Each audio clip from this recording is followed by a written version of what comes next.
Welcome in economics class with the chapter theory of demand. In this chapter now we will study about the movements along a demand curve, or we can say changes in quantity demanded. Movement along a demand curve refer to extension of demand or contraction of demand. First of all, it is important to know that why movement occur in the demand curve. Movement along a demand curve is caused by change in price of the commodity. When price of the commodity changes, when own price of commodity changes, then movement along a demand curve occurs. So here we are taking an example. When price was 4, quantity demanded of commodity X is 2. When price is 2 and quantity demanded is 4. So when we show this on a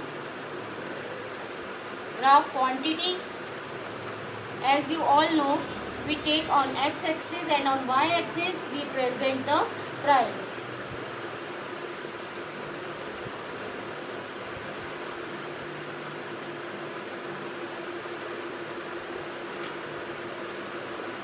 So when price is 4, quantity demanded is 2.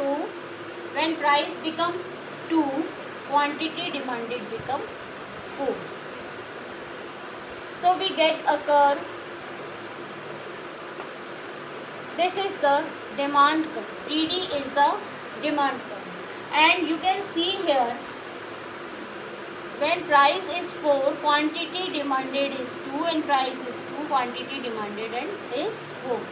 So when price decreases, जब price में कमी आई, 4 से 2 हो गई price, पहले consumer इतनी quantity demand कर रहा था 2 यूनिट, जैसे ही प्राइस कम हो गई 4 से 2 हो गई, क्वांटिटी डिमांडेड इंक्रीज हो गई 2 to 4.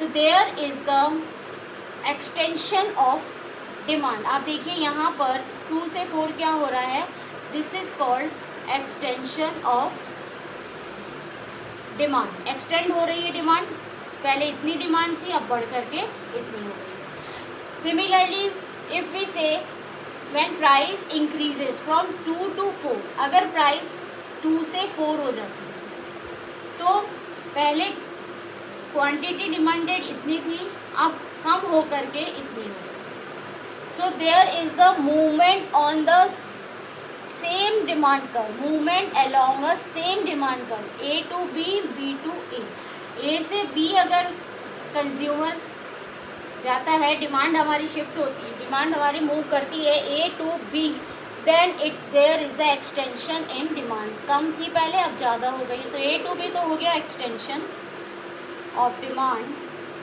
And B to A, if demand change in demand or movement along a demand curve from B to A on the same demand curve, then there is contraction. पहले 0 to 4 थी demand, अब 0 to 2 इतनी रह गई, पहले इतनी थी अब इतनी रह गई. तो this is the contraction of demand. B to A is contraction, मतलब कमी होना, contract होना, contraction of demand. So by this diagram it will be clear, or we can explain it without using any data on the graph. I can explain you like quantity, price we are taking here, and this is our demand curve. We are talking about movement along a demand curve, means movement कहाँ हो रहा है, same demand curve पे हो रहा है. So when price is P, OP, when price is OP, quantity demanded is OQ. When price increases, or we can say when price decreases, चलिए हम यहाँ पे decrease ले लेते हैं, P to P1 हो गई प्राइस, वो पहले OP थी अब OP1 हो गई, तो quantity demanded is OQ1. And when price increases, if price increases and become OP2, तो क्वांटिटी डिमांडेड और भी कम हो गई Q2. तो आप देखिए these 3 points we get A, B, C। तो यहाँ पे आप देखिए A to C मूवमेंट कब हो रहा है? A to C मूवमेंट हो रहा है व्हेन प्राइस इंक्रीजेस, मतलब प्राइस इंक्रीज हो रही है, क्वांटिटी डिमांडेड डिक्रीज हो रही है। पहले OQ थी, OQ2 हो गई, so there is the contraction of demand।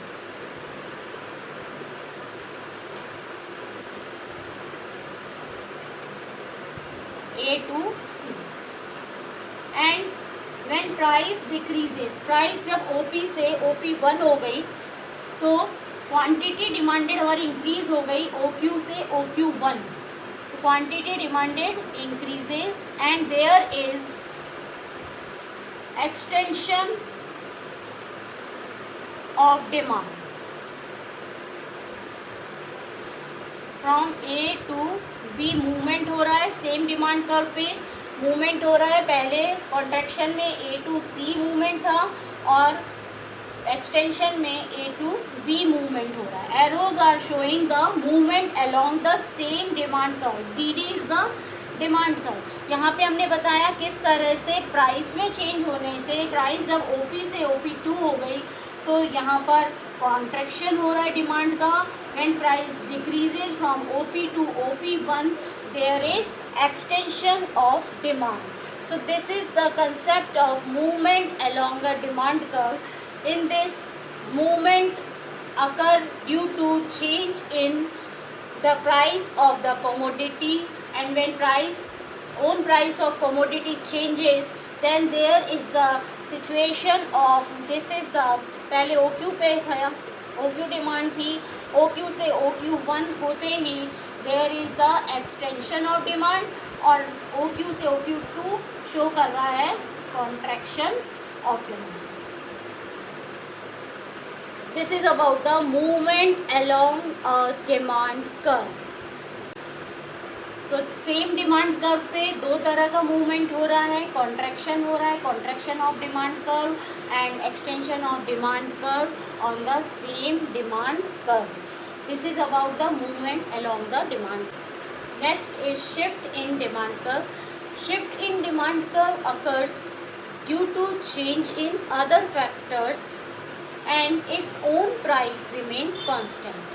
Shift in demand curve is also called changes in demand. It is of two types, forward shift and backward shift। जब demand curve forward shift हो रहा है then it is also called rightward shift, and when demand curve shifts backward it is called leftward shift। The shift in demand curve occurs due to change in any other factor and its own price of commodity remain constant। We already have read the different factors affecting the demand of a commodity। तो हमने जो ये factors पढ़े थे Px, Pr, Y, T and E, these 5 factors which affect the demand of a commodity, जब हमने ये पढ़ा था तो इसमें से जब हम shift की बात कर रहे हैं it means this factor is constant। This factor own price of commodity is constant। इसको तो हम यहाँ constant मान के चल रहे हैं। और किस में चेंज आ रहा है? चेंज या तो रिलेटिव गुड में आ रहा है प्राइस में, या इनकम में आ रहा है, टेस्ट में आ रहा है, या फ्यूचर एक्सपेक्टेशन में चेंजेस आ रहा है। और इनमें चेंज आने के कारण कमोडिटी की डिमांड में चेंज आ रहा है। Demand of X changes due to change in any other factor and its own price remain constant। ये हम constant मान के चल रहे हैं। तब change जो आता है उसको हम graphically show करते हैं, and when we show on graph then we see there is the shift, backward shift and forward shift। Shift in demand curve, first is the forward shift of demand curve। Forward shift demand curve में कब हो रहा है?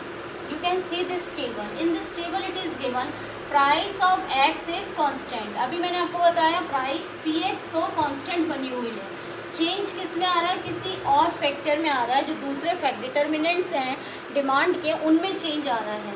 Then if we plot a graph here, तो price is constant, तो price तो यहाँ पर फिक्स हो गई है, demand price is fixed here and quantity changes. तो हमारा डिमांड कर्व जो है, this is the demand curve, demand curve dd is here and our price is fixed here.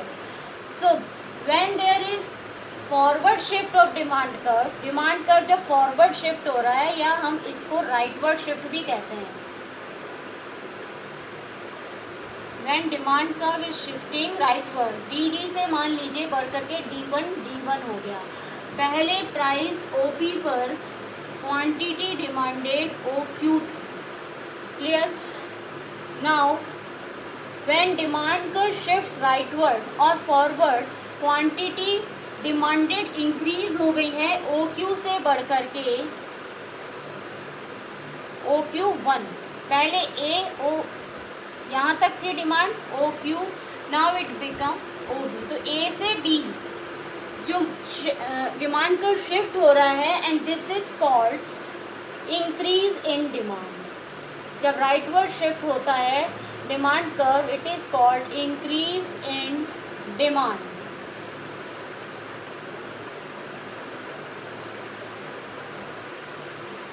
Demand curve हमारा राइटवर्ड शिफ्ट हो गया है, dd था पहले डिमांड कर्व। जैसे ही डिमांड कर्व राइटवर्ड शिफ्ट हुआ हमारा, तो हमने देखा कि क्वांटिटी डिमांडेड इंक्रीज हो गई OQ से OQ1। क्वांटिटी डिमांडेड कितनी हो गई, from OQ to OQ1, and price is constant here, and there is the shift in demand curve. Forward shift हो रहा है डिमांड कर्व, या राइटवर्ड शिफ्ट भी हम इसको कहते हैं, राइटवर्ड शिफ्ट हो रहा है, and it causes the increase in demand. It occurs due to any other factor, due to any other determinant. यहाँ पर डिमांड इंक्रीज हो रही है, own price of commodity X is remain constant. इसको हम यहाँ पर कांस्टेंट मान के चल रहे हैं। सो this is about the forward shift in demand curve. Backward shift in demand curve is also called decrease in demand. It occurs due to change in other factor as it is a kind of shift in demand curve। तो अभी मैंने आपको बताया था price, own price of commodity remain constant. X commodity की खुद की price तो कांस्टेंट बनी हुई है, शिफ्ट यहाँ पर हो रहा है, बैकवर्ड शिफ्ट हो रहा है, it is due to other factor. Change किस में आ रहा है, अदर फैक्टर में आ रहा है। There is change in other factor, its own price remain constant.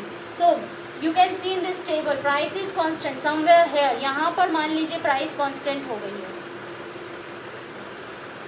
This is our demand curve dd, and quantity demanded में कमी आई है। पहले क्वांटिटी डिमांडेड, जब डिमांड कर्व dd है तो क्वांटिटी डिमांडेड है, it is given here, it is 30। Now if there is shift in demand curve किधर शिफ्ट हो रहा है, लेफ्ट में शिफ्ट हो रहा है, so it is also called leftward shift. And leftward shift means there is decrease in demand. पहले 30 थी डिमांड, अब 20 यूनिट्स हो गई है quantity demanded. So there is decrease in demand,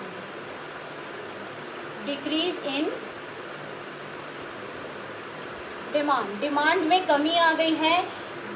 this happens due to change in any other factor, किसी और factor के unfavourable change आने के कारण डिमांड में कमी आई है, and own price of the commodity remain constant. So it is called the backward shift, or we can say leftward shift in demand curve. It occurs due to the change in any other factor, its own price remain constant, and it is also called the decrease in demand. This is about the backward shift in demand. So in this video we have read about the movement along a demand curve and shift in demand curve. It happens on the same curve. Same demand curve पे movement होता है and shift दो तरह का होता है, rightward और leftward. Movement along the same curve occurs due to change in price. Price में चेंज आने के कारण मूवमेंट जो है वो अकर होता है. And there is the two kind of movement, contraction and extension. Other factor remain constant in this two types of movement, contraction and extension in demand curve. Contraction कब होता है? When there is upward movement. You can see ये demand curve है हमारा. Contraction and A to B, B से A जब जा रहे हैं there is the contraction of demand curve and B A to B आ रहे हैं तो it is downward movement. And downward movement को हम कहते हैं extension of demand curve. O Q से ओ क्यू वन हो रही है या फिर ओ क्यू वन से ओ क्यू हो रही है. So this is about the movement along the same demand curve. And next we have read about the shift in demand curve. Shift in demand curve occurs due to change in other factor and its own price remain constant. It is also of two type, rightward shift, leftward shift. We have seen that price remain constant here and rightward shift and leftward shift. DD, D1, D1 is the rightward shift and D2, D2 is the leftward shift.